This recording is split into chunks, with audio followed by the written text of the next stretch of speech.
The youth led a movement behind nearly 2 weeks of anti-government protests in Madagascar has rejected dialogue with President Andry Rajoelina, calling for fresh demonstrations today.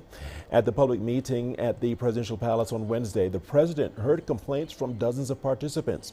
The Gen Z Mada movement, which snubbed the talks, is instead demanding a public apology from Rajoelina for violence against protesters and an overhaul of the Constitutional Court and the dissolution of the Senate, or at least the removal of its president.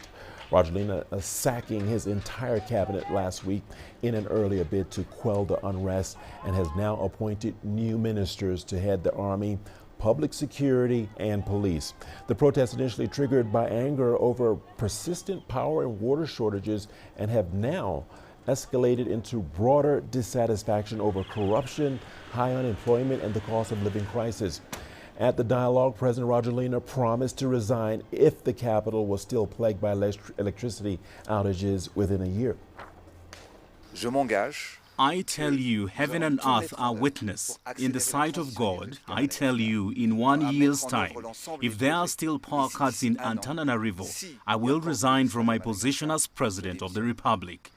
There have been deaths. We completely agree.